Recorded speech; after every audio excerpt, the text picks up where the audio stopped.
Hello hi guys, welcome to MCA Gyan. और आज की इस वीडियो में हम लोग देखेंगे कंप्यूटर के प्रीवियस ईयर क्वेश्चन।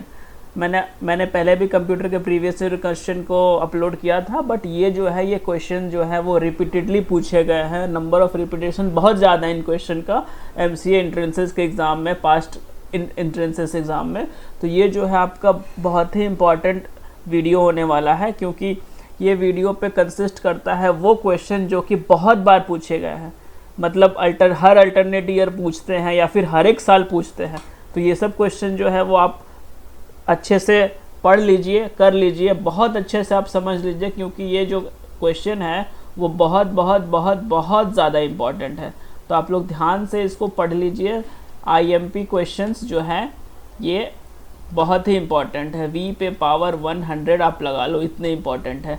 बहुत इंपॉर्टेंट क्वेश्चन है, तो आप लोग इसको अच्छे से कीजिए, पूरा वीडियो देखिए, रट लीजिए। अगर नहीं रट सकते तो आप एक बार ओवरऑल अंडरस्टैंडिंग कर लीजिए, मगअप कर लीजिए। चलिए आप लोग देखते हैं बहुत ही इंपॉर्टेंट क्वेश्चंस को, जो कि पूछने की संभावना एमसीए एंट्रेंस एग्ज़ाम में बहुत ज़्यादा है। तो हमारा पहला क्वेश्चन कंप्यूटर स्क्रीन पे ये रहा।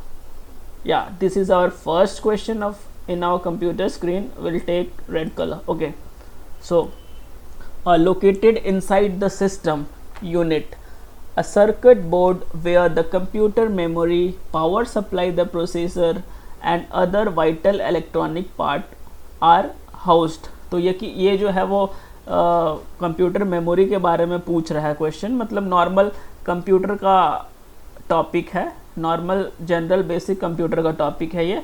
इसमें क्या पूछा है? Located inside a system unit. System unit का मतलब कौन सा यूनिट? सिस्टम यूनिट यानी कि सीपीयू, या नॉट इन या सीपीयू, इनसाइड द सीपीयू। ये जो चीज़ है, ये चारों में से जो चीज़ है आंसर होगा वो सिस्टम यूनिट के अंदर है। एक सर्किट बोर्ड है, ठीक है, एक बोर्ड है। तो यहाँ पे एक पहला क्लू मिला हमारा, बोर्ड, सर्किट बोर्ड है वेयर द कंप्यूटर मेमोरी, जिसमें एक बोर्ड में जिसमें मेमोरी है। मेमोरी यानी कि रैम। ओके, यहाँ रैम है, यहाँ पे रैम का स्लॉट्स है। ये ऐसा बोर्ड है जिसमें कंप्यूटर मेमोरी है। पावर सप्लाई, इस पे पावर सप्लाई भी होता है, ठीक है, पावर सप्लाई। द प्रोसेसर, यहाँ पे एक प्रोसेसर भी है। ओके, एक प्रोसेसर भी है। And other vital electronic parts are housed. Housed means यहाँ पे बहुत सारे वाइटल इलेक्ट्रॉनिक पार्ट है, जैसे रेसिस्टर वगैरह, मदर, ये सब है। और दूसरा चीज़ है कि यहाँ पे एक फ़ैन भी लगा होता है कूलिंग के लिए, जो ये कूल करता है प्रोसेसर को। तो इस चीज़ को क्या कहते हैं?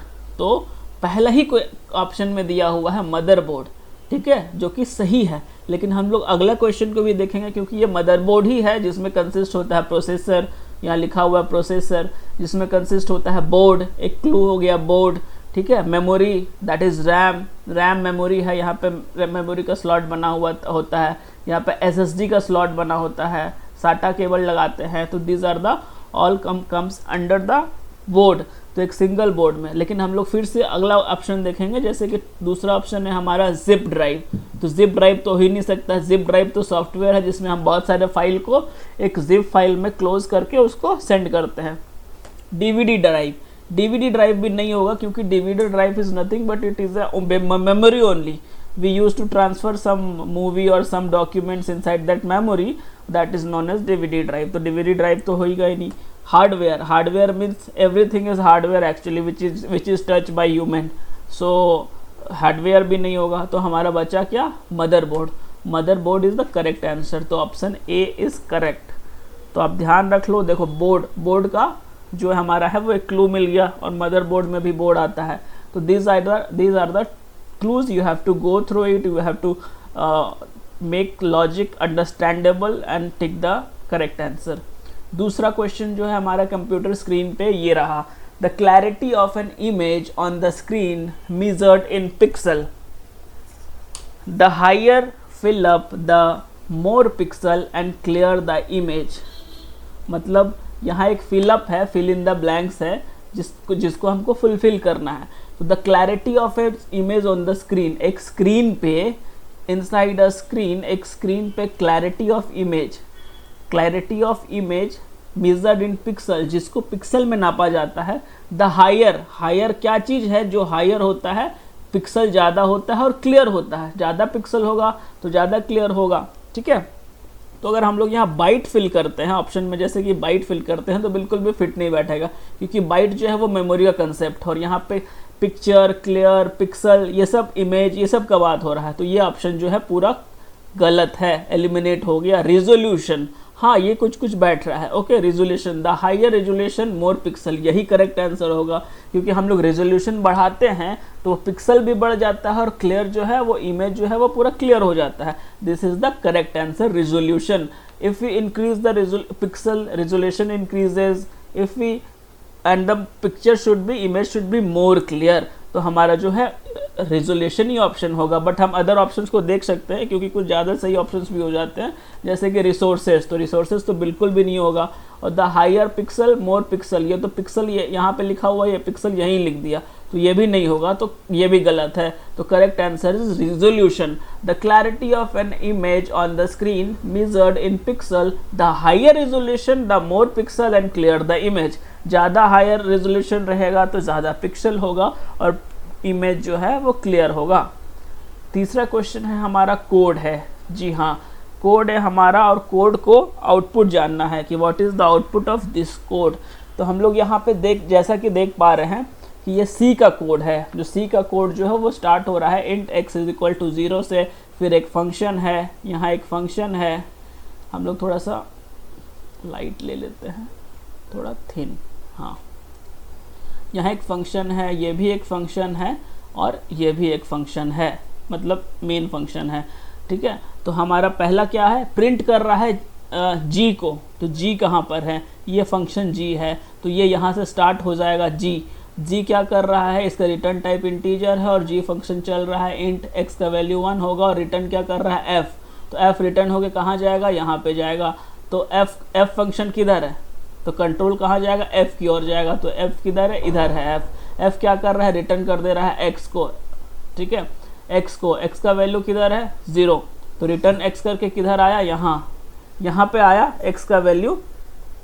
अब x का वैल्यू इधर आया तो रिटर्न f, तो ये कहाँ रिटर्न होकर के जाएगा, अपने फंक्शन में जाएगा। तो g पे क्या आ गया, g पे आ गया x का वैल्यू यानी कि 0, तो यहाँ पे g का वैल्यू प्रिंट हो रहा है, यानी कि g फंक्शन प्रिंट हो रहा है, और g पे रिटर्न होके कहाँ जाता है, जहाँ से फंक्शन कॉल हुआ है। तो फंक्शन कॉल इधर हुआ है तो रिटर्न होकर के f का वैल्यू इधर ही आएगा, f का वैल्यू क्या है, f का वैल्यू है 0, तो हमारा जो ऑप्शन होगा वो 0 है। ये रहा हमारा option B is the correct answer 0, okay. तो ये हमारा क्वेश्चन नंबर 3 हो गया। नेक्स्ट क्वेश्चन जो है हमारा ये कंप्यूटर स्क्रीन पे ये रहा, 1000 MB is equal to 1000 MB और 1 billion byte is what. 1000 MB जो या फिर 1 बिलियन बाइट्स जो है वो क्या होता है, मेगाबाइट होता है, गीगाबाइट होता है, किलोबाइट होता है और टेराबाइट होता है। ये मेमोरी के क्वेश्चन बहुत इंपॉर्टेंट है, ये जो मेमोरी के क्वेश्चन है बहुत इंपॉर्टेंट है, जिसमें GB, TB, petabyte, GB, TB, MB that is megabyte, फिर पेटाबाइट, इसका अंडरस्टैंडिंग आपको बहुत अच्छे से होना चाहिए।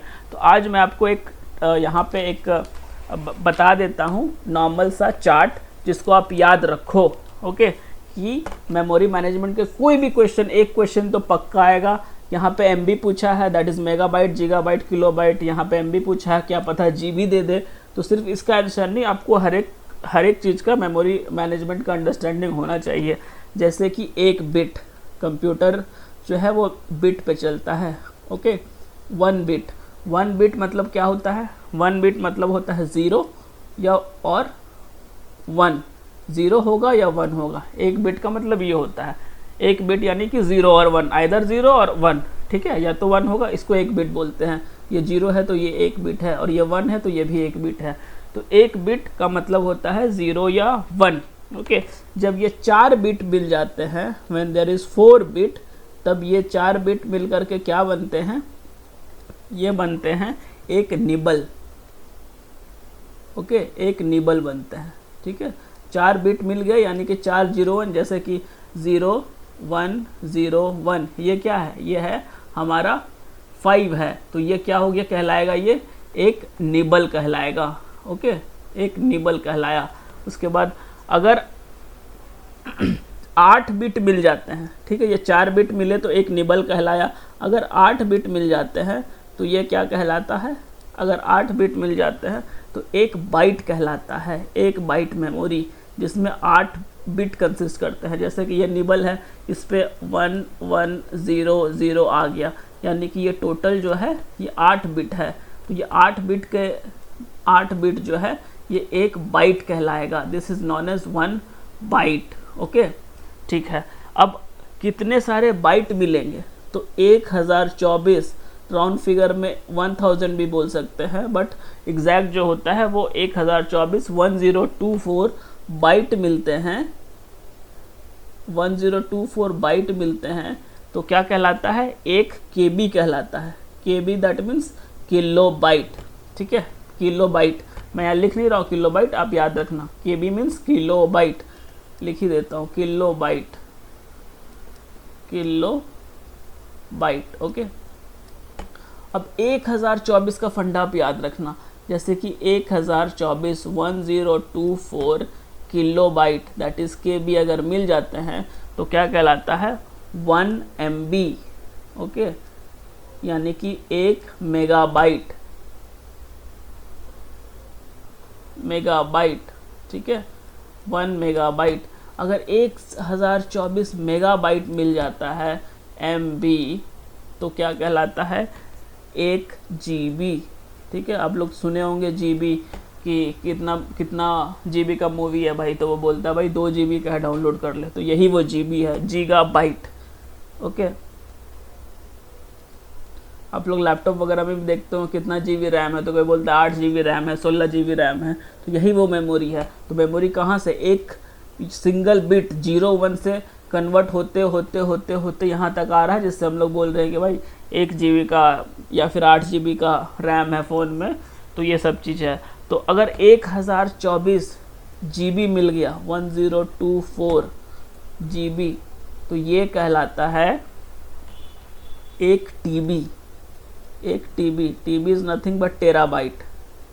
ओके, टेराबाइट, एक TB। उसके बाद 1024 1024 अगर TB मिल गया, यानी कि टेराबाइट मिल गया, तो ये कहलाता है 1 पेटाबाइट, PB। ठीक है, पेटाबाइट। ठीक है, अगर 1024 पेटाबाइट मिल गया दैट इज PB, तो ये क्या कहलाएगा? 1 exabyte, 1 exabyte, EB, EXABYTE, exabyte. अगर 1024 एक्साबाइट मिल गया, EB मिल गया, तो ये क्या कहलाएगा?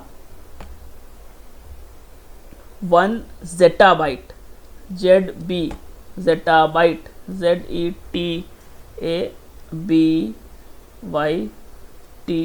जेटाबाइट।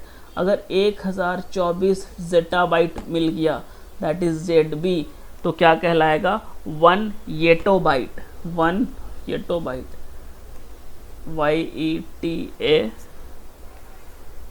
YETO bite, येटोबाइट। ओके, अगर 1024 जो है वो ये Z है, 2 मत समझना, Z है। ठीक है, 1024 YB मिल गया, यानी कि येटोबाइट मिल गया, तो 1 ब्रोमोटोबाइट होता है। सबसे बड़ा फिगर है, मतलब सेकेंड लार्जेस्ट फिगर है ब्रोमोटोबाइट, 1 ब्रोमोटोबाइट। अगर 1024 ब्रोमोटोबाइट मिल गया, ब्रोमोटोबाइट मिल गया, तो क्या कहलाता है? 1 जियोबाइट, 1 जियोबाइट। तो नासा वगैरह में ये जियोबाइट का कॉन्सेप्ट होता है। नासा का जो इंटरनेट स्पीड है वो पर सेकेंड 1 जियोबाइट, ऐसा इतना स्पीड होता है उसका इंटरनेट का। ठीक है, तो these are the memory representation. तो एक बिट से लेकर के देखो कहाँ तक आ गया। एक बिट यानी कि एक कंसेप्ट से लेकर के, एक बिट से लेकर के 1 जियोबाइट तक आ गया। तो कितना क्या होता है वो आप देखो। यानी कि यहाँ पूछ रहा है क्या? 1000 MB। तो 1000 MB यहाँ देखो, मान करके चलो 1024 लिखा हुआ है 1024, बट अगर 1000 पूछ रहा है तो अप्रॉक्स 1 बिलियन बाइट कितना होगा, ठीक है। 1000 MB, देखो यहाँ 1000 MB है, तो इसका आंसर क्या होगा 1 गीगाबाइट। यहाँ पे गीगाबाइट लिखा हुआ यानी कि 1 ही गीगाबाइट, तो option B is the correct answer. यहाँ पे हर एक साल ये क्वेश्चन पूछे जाते हैं, मे भी यहाँ पे 1000 MB लिख दिया, इस साल आ जाएगा 1000 KB क्या होता है, ठीक है, 1000 KB क्या होता है, और आपको आंसर में दे देगा कि किलोबाइट, मेगाबाइट, GB, TB ऐसा दे देगा। तो आपको आंसर इस चार्ट के हिसाब से आपको लिखना है। तो आप ये चार्ट को अच्छे से पढ़ लो, 5 बार 6 बार प्रैक्टिस कर लो, और इसके बाद जो है आप इसको रट करके जाओ। ये एक क्वेश्चन मेमोरी कंसेप्ट से ज़रूर आता है। तो ये हमारे gigabyte is the correct answer. Next question number 5 जो है वो आपके कंप्यूटर स्क्रीन पे ये रहा, जैसे देखो, a hacker that changes the forgets information in an electronic resource is engaging in, एक हैकर है जो कि चेंज कर रहा है किसको, फॉरगेट्स इंफॉर्मेशन को इलेक्ट्रॉनिक रिसोर्स से, तो उसको क्या बोलेंगे, इंगेज इन, वो किस चीज़ में इंगेज है, टेररिस्ट में इंगेज है, नहीं, टेररिज्म में इंगेज का मतलब होता है कि वो बम ब्लास्ट वगैरह कर रहा है, तो that is not sufficient to engage in this type of activity, तो ये तो नहीं होगा, एलिमिनेट कर दिया। स्निफिंग, हाँ, स्निफिंग का मतलब होता है, इंग्लिश वर्ड है स्निफिंग, स्निफ का मतलब होता है स्निफ, SNIF, स्निफ, स्निफ का मतलब होता है चेंज, ओके, और यहाँ भी लिखा हुआ है चेंज, ठीक है, तो ये तो हो सकता है। डिनाइल ऑफ सर्विसेज यानी कि रिजेक्ट काइंड ऑफ थिंग, ठीक है, तो ये भी तो नहीं होगा। And question number 5, data डिडलिंग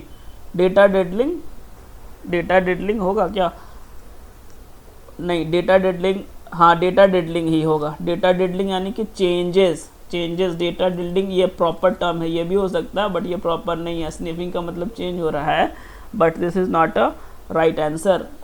D is the right answer, data डिडलिंग।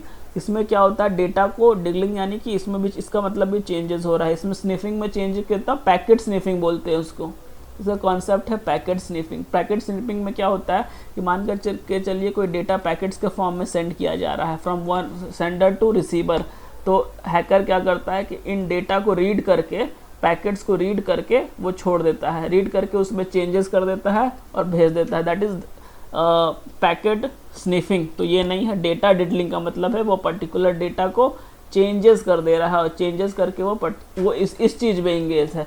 जैसे कि कोई मीट मी एट 2 PM ये मैसेज आया, ये 2 को वो 12 बना दिया, ठीक है, 12 को 2 को यानी कि चेंजेस कर दिया, जो रिसीवर के पास जाएगा वो उसमें लिखा होगा मीट मी एट 12 PM, तो डेटा में चेंजेस आ गया, that is not nothing but data diddling. Question number 6, अगला क्वेश्चन हमारा इस तरीके से है, perform 2's complement addition in 2 negative numbers. 2 negative number के एडिशन को परफॉर्म करना है with the help of 2's complement. तो ये देखो, ये जो है वो नेगेटिव नंबर है और ये भी जो है वो नेगेटिव नंबर है, इस पे क्या करना है, ऐड करना है, तो इन दोनों को ऐड करना है, और दोनों कौन से नंबर है, नेगेटिव नंबर है।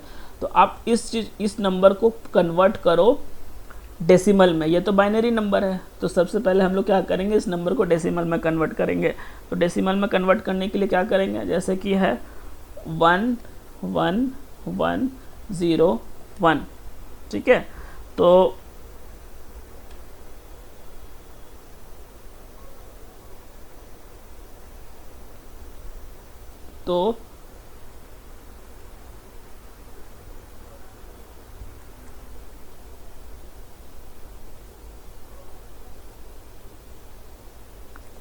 तो ये नेगेटिव नंबर ही हम लोग को पता है, तो डेसिमल में चेंज करने के लिए क्या करते हैं, जैसे कि 2 पे पावर बढ़ा देते हैं, तो इसका क्या होगा 2 पे पावर 0, ठीक है, इसका क्या होगा 2 पे पावर 1, इसका क्या होगा 2 पे पावर 2, इसका क्या होगा 2 पे पावर 3 और इधर क्या होगा 2 पे पावर 4, यानी कि 11101। ठीक है, ये है। तो इसका तो कोई वैल्यू नहीं है, इसका कोई वैल्यू नहीं है। 2 पे पावर 1 0 है तो मल्टीप्लाई होगा तो 0 हो जाएगा, बाकियों का वैल्यू है। तो क्योंकि ये माइनस नंबर है हम लोग को दिख गया है, तो हम लोग क्या करेंगे, यहाँ माइनस लेंगे। ठीक है, माइनस लेंगे, माइनस कॉमन लिए और ये सबको माइनस में लिख देंगे, जैसे कि 16। ठीक है, तो 2 पे पावर 16 होता है, उसके बाद माइनस 2 पे पावर 8, उसके बाद माइनस 2 पे पावर 4, माइनस उसके बाद 2 पे पावर 1। ठीक है, 2 पे पावर 0 यानी कि 1। तो ये क्या क्या कहला जाएगा, 8 4 12 13, 16 में 13 माइनस करेंगे तो 3 आएगा, तो माइनस में आया तो -3। तो ये जो है हमारा वो -3 है। ठीक है, अब इसी तरीके से इसको चेंज करेंगे, ये कौन सा नंबर है, डेसिमल में चेंज करेंगे तो क्या है 1 1 1 1 0।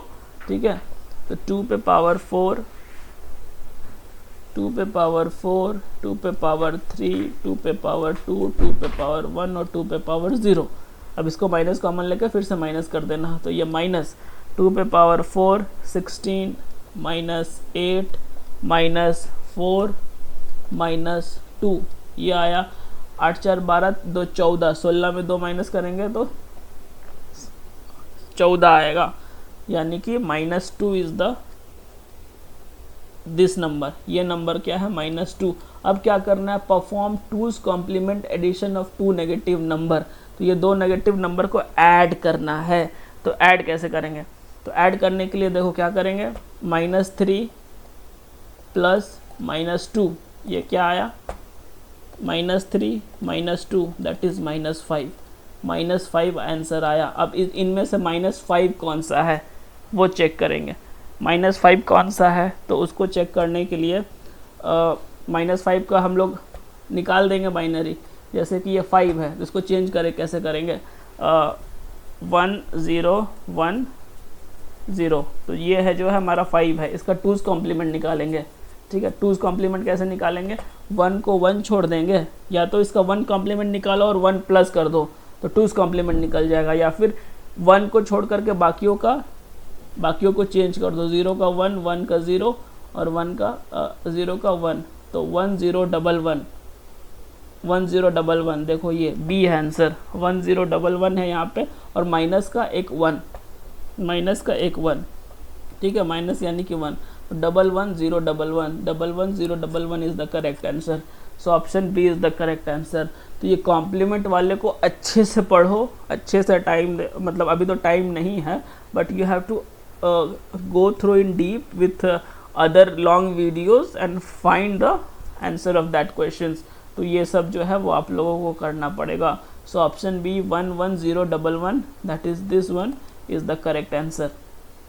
नेक्स्ट क्वेश्चन है हमारा, find the equivalent octal of C1। ठीक है, C1 का इक्विवेलेंट ऑक्टल क्या है, C1 यानी कि C1 16 लिखा हुआ है, यानी कि ये हेक्साडेसिमल है। ठीक है, अब जो हेक्साडेसिमल होता है उसको चेंज करना पड़ेगा हम लोग को ऑक्टल में।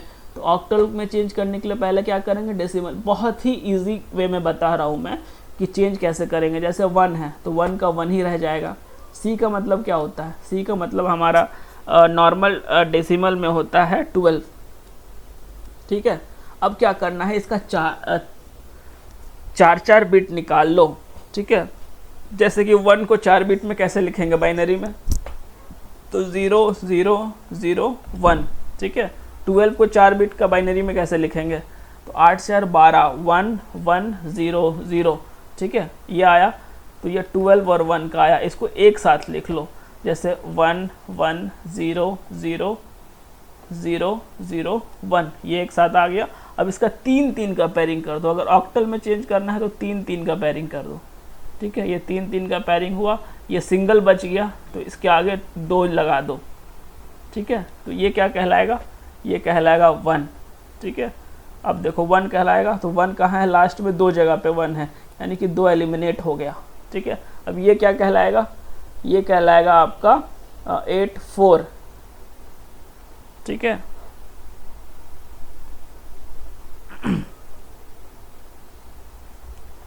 ये कहलाएगा आपका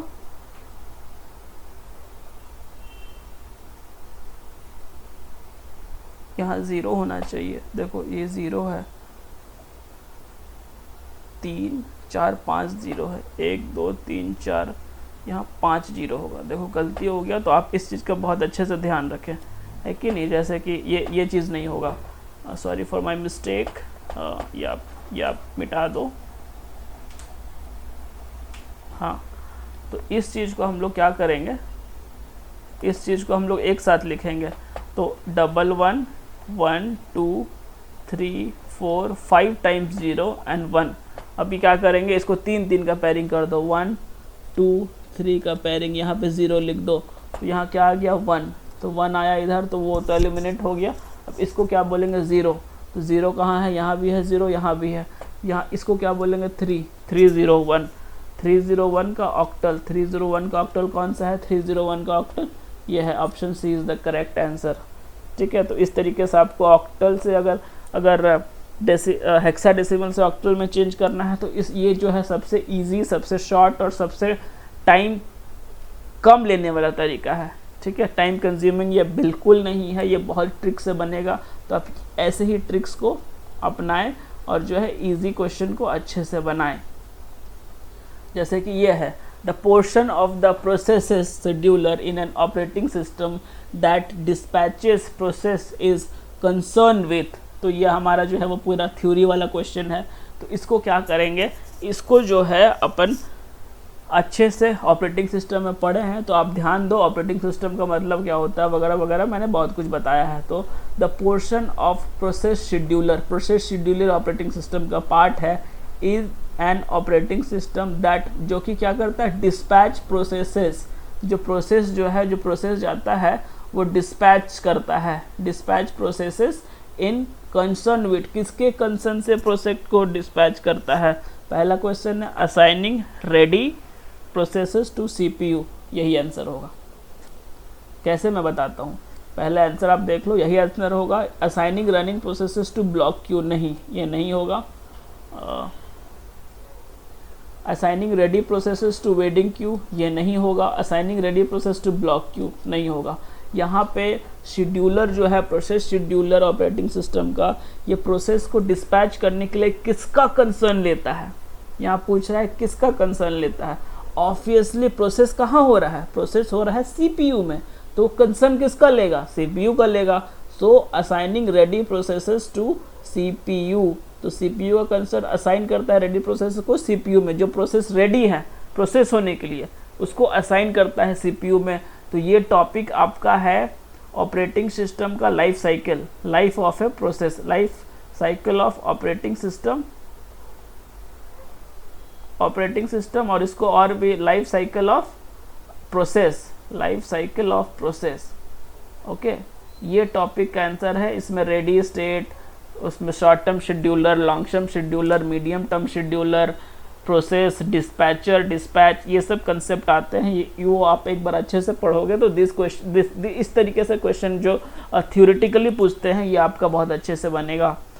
नेक्स्ट क्वेश्चन है हमारा, देखो ये वही वाला आ गया, 1 मिलियन साइकिल्स पर सेकेंड, ठीक है, इज इक्वल टू, यानी कि 1 मिलियन साइकिल जो है वो क्या होता है, ठीक है, 1 मिलियन साइकिल पर सेकेंड।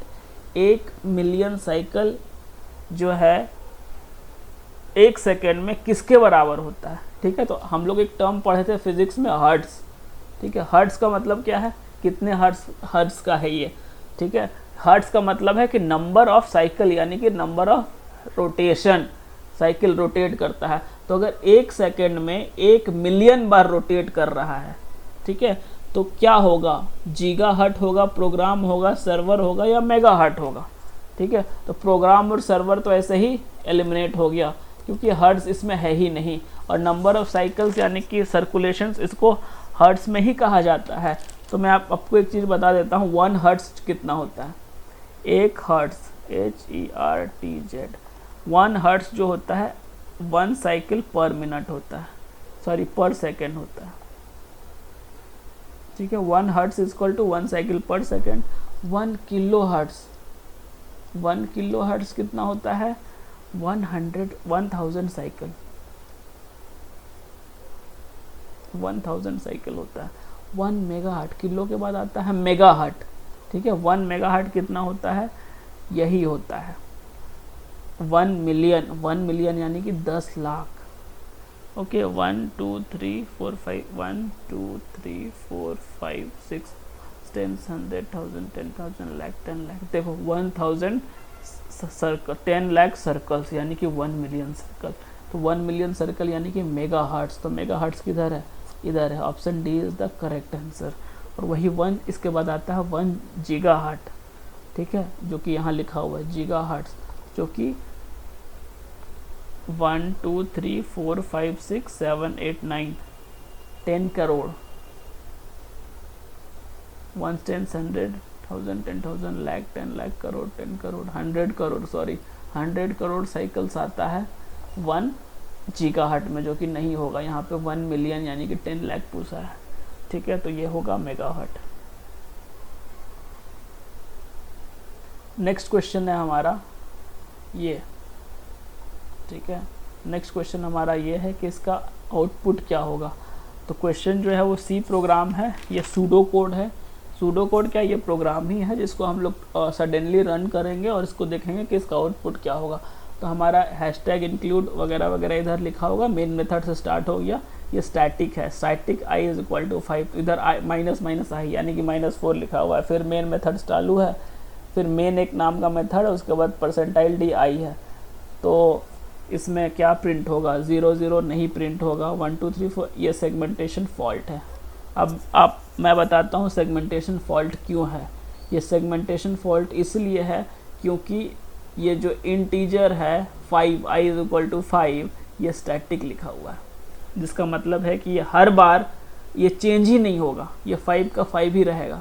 तो ये माइनस माइनस आई होने से का मतलब नहीं है, 5 ही रहेगा। That is the segmentation fault. Option C is the correct answer, ठीक है। ये सेगमेंटेशन फॉल्ट है इस वजह से, क्योंकि यहाँ पे स्टैटिक लिखा हुआ है। Number of bits in ALU, ALU का मतलब होता है arithmetic and logical unit. Arithmetic and logical unit nothing but ALU। ALU के पास कितने नंबर ऑफ बिट होते हैं, जो कि अरिथमेटिक यानी कि plus minus multiply division module division, arithmetic यानी कि दिस टाइप ऑफ ऑपरेशंस जो है वो करते हैं हमारा कंप्यूटर सिस्टम, ठीक है। उसको बोलते हैं अरिथमेटिक ऑपरेशन। उसके बाद लॉजिकल ऑपरेशन, जो कि लॉजिकल गेट जैसे एंड, और, नॉर, एंड, नॉट और दिस टाइप ऑफ ऑपरेशंस जो है वो लॉजिकल यूनिट करता है। तो इसको कितने बिट्स का मेमोरी चाहिए, तो इसका 16 बिट का मेमोरी चाहिए। आप याद कर लो इसको, अरिथमेटिकल एंड लॉजिकल यूनिट को 16 बिट का मेमोरी चाहिए। ये क्वेश्चन कभी एक बार पूछ देता है, बहुत ही सिंपल सा क्वेश्चन है, बट आपको याद नहीं होगा तो फिर गलत करके कुछ भी मारोगे या फिर छोड़ दोगे। नेगेटिव मार्किंग नहीं होगा तो छोड़ दोगे, मतलब कोई भी कुछ भी मार दोगे, अगर हुआ नेगेटिव मार्किंग तो आपको छोड़ना पड़ेगा। तो ये सब चीज़ आपको याद होना चाहिए। तो आप एक चीज़ याद कर लो कि arithmetic and logical unit 16 bits को लेता है, ठीक है। नेक्स्ट क्वेश्चन है हमारा, कन्वर्ट दिस टू ऑक्टल। तो कन्वर्जन का मैं तो पहले ही बता चुका हूँ, बहुत इजी तरीके से, बहुत ही सिंपल तरीके से, लेस टाइम कंज्यूमिंग तरीका होता है कि चलो देखो ये तो दिया हुआ पहले इसी ऑक्टल, तो ऑक्टल को चेंज नहीं करना है। तो अगर बाइनरी में दिया हुआ है तो बाइनरी को चेंज नहीं करना है, ठीक है। तो बाइनरी को अगर ऑक्टल में करना है तो 3 का पेयरिंग करेंगे। तो ये देखो 3 का पेयरिंग हो गया, ठीक है। यहाँ 2 हुआ तो एक 0 और ऐड कर देंगे, ठीक है। तो ये बन गया 001 11 001 101। तो 101 क्या होता है, ये होता है 5, ठीक है। 101 का 5 होता है। तो यहाँ पे 5 कहाँ है, 5 यहाँ है। सी करेक्ट आंसर, देखना ही नहीं है अगला, अगर 5 मिल गया तो, ठीक है। अगर फिर इसको क्या होता है 1, तो 1 1 5, ठीक है। तो सी इज़ द करेक्ट आंसर। खट से आगे टिक मार करके आगे बढ़ जाओ आप, ज़्यादा टाइम नहीं लेना है। मैं एक बार इसको बता देता हूँ, जैसे क्वेश्चन दिया हुआ है 01101, इसको चेंज करना है आपको, इसको चेंज करना है आपको ऑक्टल में। तो ऑक्टल के लिए पेयरिंग करेंगे 3 3 का, हेक्साडेसिमल के लिए हेक्साडेसिमल के लिए अगर हेक्साडेसिमल में कन्वर्ट करना है तो बाइनरी का 4 का पेयरिंग करेंगे। अगर ऑक्टल में कन्वर्ट करना है ऑक्टल में तो बाइनरी का 3 का पेयरिंग करेंगे और उसको डेसिमल में चेंज कर देंगे। ठीक है, वही उसका ऑक्टल होगा 3 पेयरिंग करके वो डेसिमल में लिख देंगे। अगर ABCD लिखना पड़ेगा तो उसमें वही 16 के बाद वाला सब वो होगा, 8 के बाद वाला होगा। ठीक है, तो पेयरिंग करने के बाद हम लोगों को पता चला कि ये क्या है, ये 1 है और ये 5 है।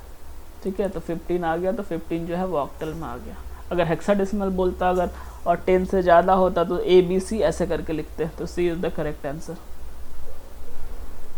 नेक्स्ट है हमारा, Which of the following term represents the raw, unorganized and meaningless facts that are inputted in a computer?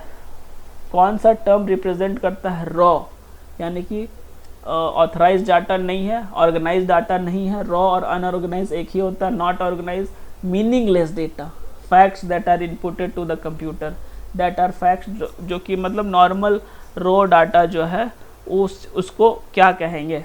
ठीक है, उसको कहेंगे data. That is nothing but a data. Instruction वो बनानी है, इंफॉर्मेशन बनानी है, वर्क ऑर्डर है नहीं। ठीक है, तो रॉ डाटा रॉ हो गया, अनऑर्गेनाइज्ड हो गया। ठीक है, जो कि कंप्यूटर में सिंपली फीड किया है, वो इंफॉर्मेशन नहीं बना है, तो that is nothing but a data.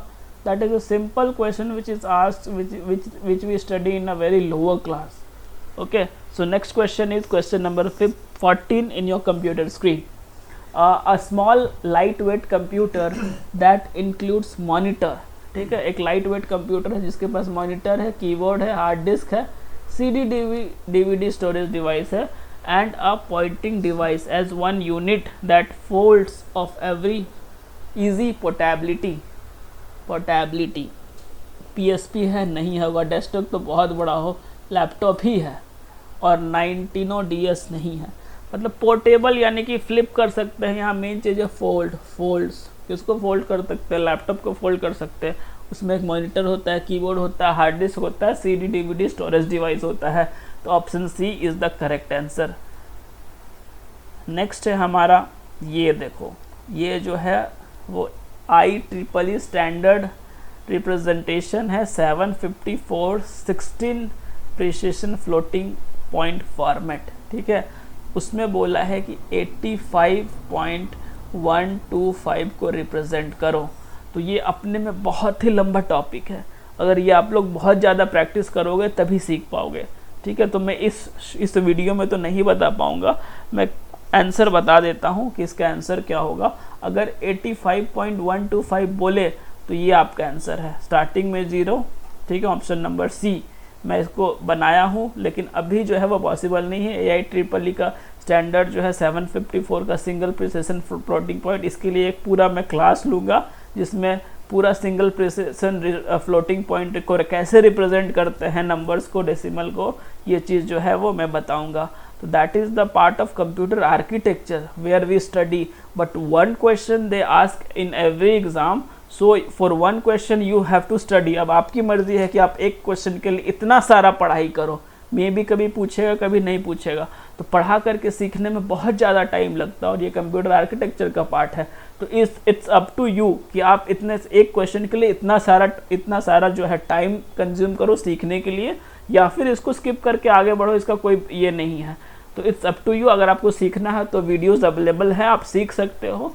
85.125 को IEEE standard 754 single precision floating point को कैसे रिप्रेजेंट करते हैं, अगर नहीं सीखना है तो फिर आप इस क्वेश्चन को स्किप भी कर सकते हो। ठीक है, इसका आंसर मैंने बता दिया, option C, that is 0। Okay, 1 1 2 3 4 times 0, then 1 0 1, और उसके बाद ये 32 बिट का रिप्रेजेंटेशन है। 1 2 3 4 5 6 8 9 10 11 12 13 14 15 16 17 18 19 20 21 22 23 24 25 26 27 28 29 30 31 32, ये पूरा 32 बिट का रिप्रेजेंटेशन है, 32 बिट का। ठीक है, तो ये चीज़ आपको सीखना है, तो you have to go through the long video which I put in this channel, so you have to go through it. So our next question is, Fill-Up helps employee use computer technology to work from home or during business travel are linked by network to the office. ठीक है, यहाँ पे पूछ रहा है कि कौन ऐसा हेल्प करता है एम्प्लॉय को, क्या हेल्प करता है एम्प्लॉयज़ को जो कि कंप्यूटर टेक्नोलॉजी यूज़ करे टू वर्क फ्रॉम होम और ड्यूरिंग बिजनेस मीटिंग. ठीक है, जो कि बिजनेस मीटिंग बिजनेस ट्रैवल में यूज़ कर सके. तो tele computing, yes tele computing use होता है. स्पाईवेयर क्या यूज़ होगा, नहीं होगा. हैकर भी यूज़ नहीं होगा, सर्वर भी यूज़ नहीं होगा. तो टेली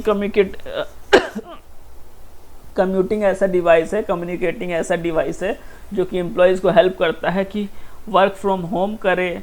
ठीक है, या फिर ड्यूरिंग बिजनेस लेवल पे हम लोग कनेक्ट हो करके कोई भी काम कर सकते हैं. नेटवर्क को ऑफिस से कनेक्ट करता है by the help of internet और network. Okay, the next question is the address of page table in memory is pointed by. Address of page table, pagination जो कंसेप्ट है that is nothing but a page table बनता है उसमें, और page table का address जो है, the address of page table, इस पेज टेबल का एड्रेस जो है वो पॉइंटेड बाय यानी कि किसके थ्रू पॉइंट होता है. तो क्या पेज रजिस्टर के थ्रू पॉइंट होता है? जी नहीं. पेज टेबल बेस रजिस्टर के थ्रू पॉइंट होता है? जी हाँ. स्टैक पॉइंटर गलत है, प्रोग्राम काउंटर गलत है. प्रोग्राम काउंटर नेक्स्ट मेमोरी का एड्रेस बताता है, स्टैक पॉइंटर नहीं होगा, पेज रजिस्टर भी नहीं होगा, पेज टेबल बेस रजिस्टर होगा. Option B is the correct answer. This is a part of operating system, and inside operating system that is a concept of pagination. If you know pagination very well, you practice many times, then you will go through this question very easily. Otherwise you will not get. Okay, so page table based register, option B is the correct answer. Now next question number 18. Okay, a fill up contains a list of command. I'm telling fill up, so please don't mind. It's my ये मेरा आदत है कि मैं fill up बोलता हूँ. बहुत लोग डैश बोलते हैं. ठीक है, तो अगर मैं फिलअप बोलूँ तो आप समझ जाना कि ये डैश का बात कर रहा है.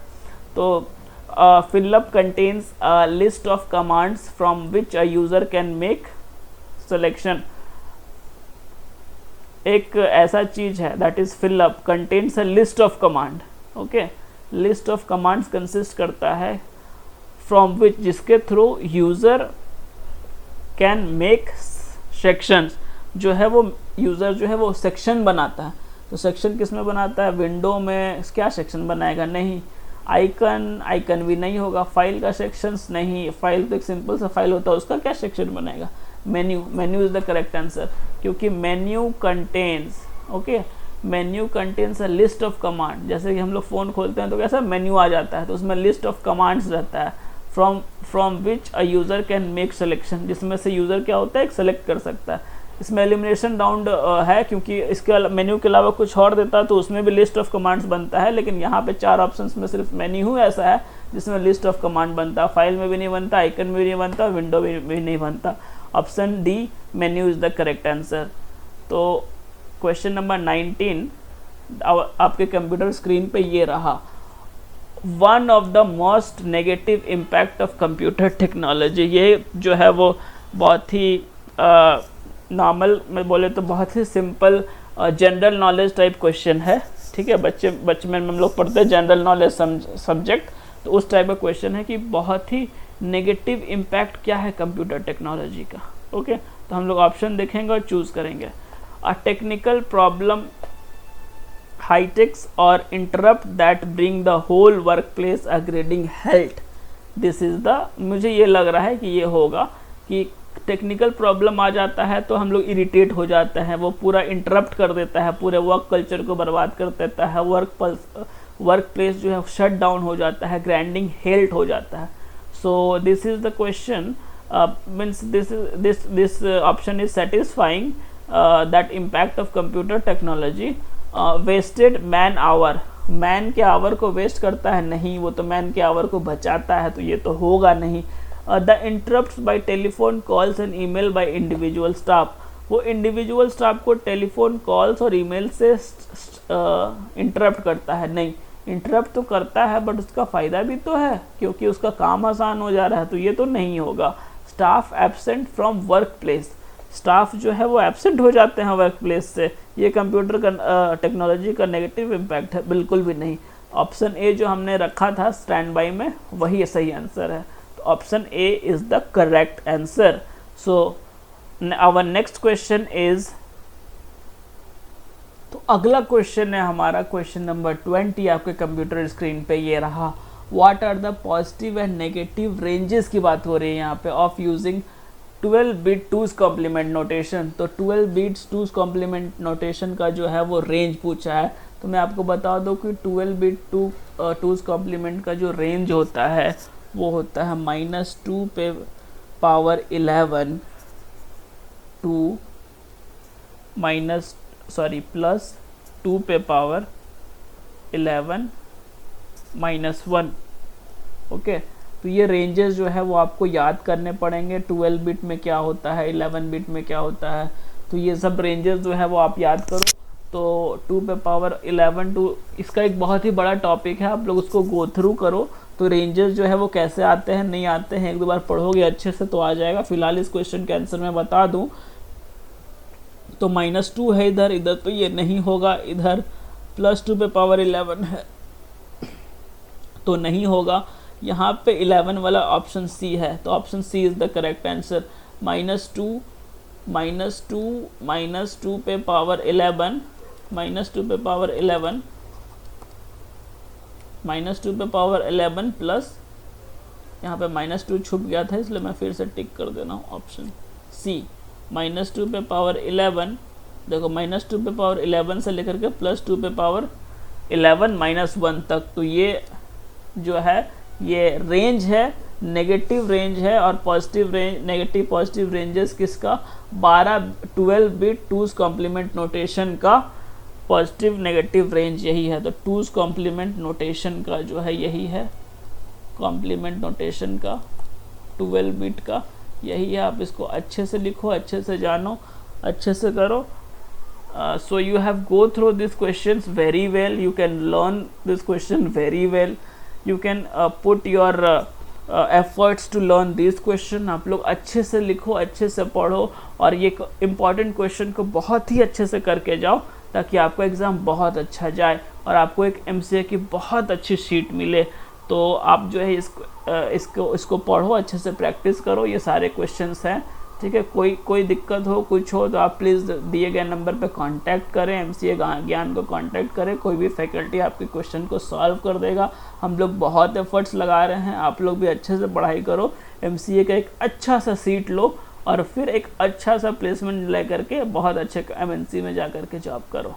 So this is our whole motto, we are trying to reach you with the good package, with the good college seat। So आप लोग अच्छे से पढ़ाई करो, तब तक के लिए bye, good night, have a good day, thank you.